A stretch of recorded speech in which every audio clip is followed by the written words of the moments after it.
শুল্ক কর বাড়ায় এ যেন মরার উপর খাড়ার ঘা। রাজনৈতিক অস্থিরতায় প্রতিটি ভোগ্য ও নিত্যপণ্যের দাম বৃদ্ধি, এতে করে নাভিশ্বাস নিম্ন ও মধ্যবিত্ত পরিবারের মানুষ। এর মধ্যে বর্তমান সরকারের শুল্ক কর বাড়ানো জনজীবন আরও দুর্বিষহ হয়ে উঠবে বলে মনে করছেন ভোক্তারা। তারা বলছেন, মানুষের ক্রয় ক্ষমতা না বাড়িয়ে প্রতিটি জিনিসের দাম বৃদ্ধি করছে সরকার, এতে করে তারা চরম ভোগান্তিতে পড়বে বলে মনে করছেন।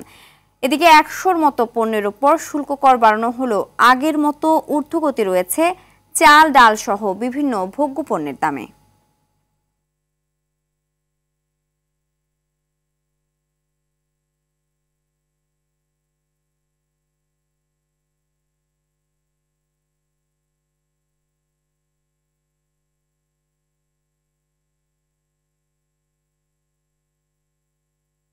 দর্শক, বাজার পরিস্থিতি জানাতে এই মুহূর্তে কারওয়ান বাজারের রয়েছে সহকর্মী বিপুল দেবরায়। সরাসরি চলে যাচ্ছি তার কাছে। বিপুল, শুল্ক কর বৃদ্ধিতে জনমনে কেমন প্রভাব পড়েছে এবং সাধারণ মানুষ কি বলছেন জানাবেন।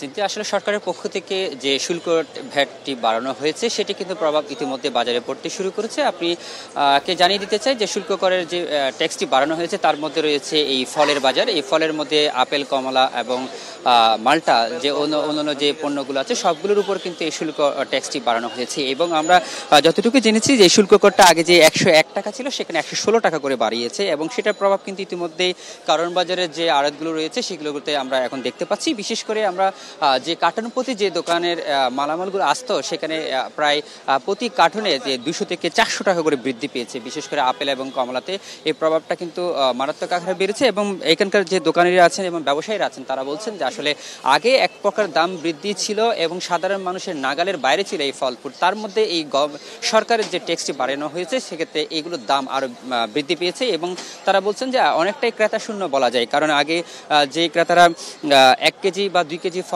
ফল কিনতো সেখানে দেখা যাচ্ছে এখন 2-4টা করে তারা কিন্তু একেবারে কম আকারে ফল নিয়ে যাচ্ছে, এমনটা আমাদেরকে জানিয়েছেন। এবং আমরা সকাল থেকে দেখেছি যে এখানকার যে সাধারণ ক্রেতা রয়েছেন তাদের কাছ থেকে আমরা শুনেছি যে আসলে তাদের ক্রয় ক্ষমতা যে বিষয়টি সেটি আসলে তারা এখন পাচ্ছে না, তাদের নাবিশ্বাস হয়ে উঠছে। সেই সাথে অন্যান্য যে পণ্য রয়েছে সেগুলোরও দাম বৃদ্ধি রয়েছে। সেক্ষেত্রে এই যে সরকারের যে শুল্ক বাড়ানোটা তারা বলছেন যে আসলে মরার উপর খাড়ার মতো একটা অবস্থার সৃষ্টি হয়েছে। এবং সেই ক্ষেত্রে আমরা দেখেছি এলপিজি গ্যাস এবং হতে শুরু করে ওষুধের দোকান হতে শুরু করে বিভিন্ন পণ্যের আসলে দাম হঠাৎ করে কিন্তু বৃদ্ধি পেয়েছে এবং এখানকার যে সরবরাহের যে বিষয়টি সেটাও কিন্তু দেখা যাচ্ছে একটু ঘাটতি দেখাচ্ছে। ব্যবসায়ীরা যেখানকার আড়তদাররা তারা এই দামটাকে বৃদ্ধি করার জন্য আরো একটা ঘাটতির সৃষ্টি করছেন। অর্থাৎ বলা যাচ্ছে যে আসলে প্রতিটি পণ্যের দাম কিন্তু বৃদ্ধি পাচ্ছে এবং এখানকার যে কাঁচা বাজার রয়েছে সেই কাঁচা বাজার দিকে একটা হয়তো দাম কমলেও কিন্তু দেখা যাচ্ছে আমরা চাল ডালের যে বৃদ্ধি, চালের যে ঊর্ধ্বগতি সেটি কিন্তু এখনো বিরাজমান রয়েছে। অর্থাৎ সবকিছু বলতে গেলে যে একটা নাবিশ্বাসের যে পরিস্থিতির সৃষ্টি হয়েছে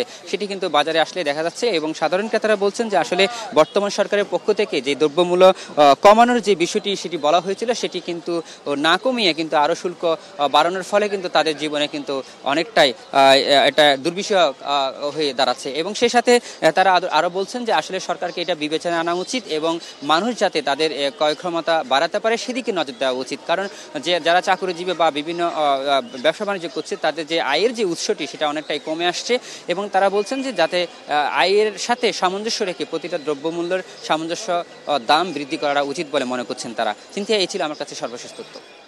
ধন্যবাদ।